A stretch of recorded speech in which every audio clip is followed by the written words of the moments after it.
Nobody was driving people to where they were supposed to be driven and back, whether it was soccer practice or anything else. So it just was a kind of a very tangible evidence of the ways in which women's contributions to our producing side of our work as a society are often forgotten and not represented. And I think one of the joys of having been a part of an organization like the Global Fund for Women has been to recognize that women, like everybody else, like their partners in communities around the world, men are engaged in multiple ways in their societies and contribute in multiple ways in their societies, and don't only contribute in their capacity as those who raise, primarily who raise children. And for me, I think what I have found particularly important about that is, as we begin to think about development and as the world begins to try and figure out how do we address these huge inequalities that we can see increasingly dividing our world between individuals whose incomes are the size of entire nations' GDPs. And I mean, I've been an advisor to the Gates Foundation, I've had that experience firsthand. But even for those of us who may not think that we belong in the super rich category, to even realize that compared to the vast majority of people on this earth, our privilege is so immense as to be sort of almost unbelievable. What kinds of solutions can we begin to look for, and how do we begin to kind of really try to unpack where we might find alternative models for what our future could look like? And there are many angles from which you can come at that. You can come at that from an environmental perspective, and I think enough of us have watched An Inconvenient Truth and other, and The History of Stuff. If any of you have watched that, you can download that online. Just the whole the consumption of material possessions that has become part and parcel of what we understand to be development. There's a wonderful 20-minute video. It's free. You can download it from anywhere on the web, and it's called The History of Stuff.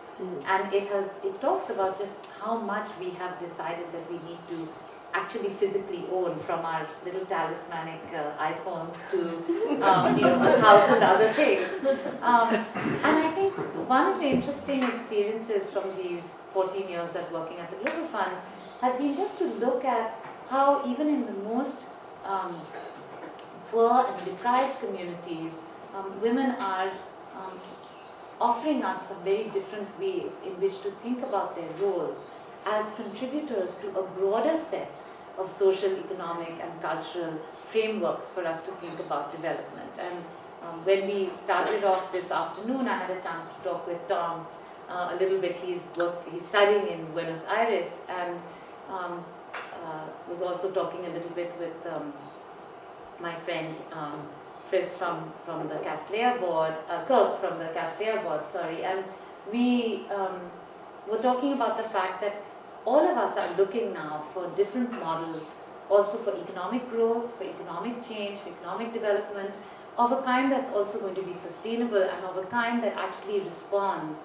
to the realities of our changing population as well, and our changing demographics. And for me, I think some of the most interesting experiences coming out of what women are doing on the ground is that they offer us some glimpses into what might be some alternative ways in which to approach this. What do I mean by that? What I mean is, if you look at, for example, a group of women in China who approached the Global Fund about 5 years ago, or even maybe 6 years ago, it was a physician, a woman physician in China, in Yunnan province, where much of the agricultural production now falls on the shoulders of women because men have migrated to the cities in search of work. And a physician was beginning to notice a very high level of birth defects in women in Yunnan province. And she began looking at the connections between these birth defects that she was seeing in children, but also in higher maternal morbidity rates that would have been normal given China's relatively good quality of healthcare. And they began to trace it back to pesticide use, very high levels of pesticide use in the local community, and they were exposed to those pesticides on a daily basis and didn't have protective gear. They began a process. They wrote to the Global Fund for Women, this physician and a few other of the women farmers in that community. They wrote to the Global Fund. I think they had a budget of $400. They had all put it together themselves. It was women in the community. And they said, we want to understand better what the causes of this of these illnesses are. They also were noticing very high incidence of breast cancer in the community. And we want to do some more research. And then if we find that the assumptions we are making between pesticide use and women's health is actually borne out through some scientific studies, then we want to look at the possibility of allowing women to continue to make an income, because it's very important that they be self-sufficient and can actually contribute to the economy. But we want to think about things like organic agriculture. And what might that look like? And can we start an organic farm, and what would that look like? And this is like 6 years ago. $400 annual budget, and the Global Fund for Women made what I think might have been considered a very rash grant-making decision, and decided to make them a grant of $5,000. And we felt that this vision of both doing the research, connecting it to women's health, but then also having a vision for economic productivity angle was really something that was worth the investment. And what was the worst thing that could happen is that it would go nowhere, and we'd never hear from them again. That, of course, is not what happened. 5 years later, the eco-women, as they call themselves, have a budget of $90,000. They have succeeded in getting money from a number of different sources in addition to the Global Fund for Women. They've started a very successful organic agricultural revolution, which has spread from their village to many of the surrounding villages.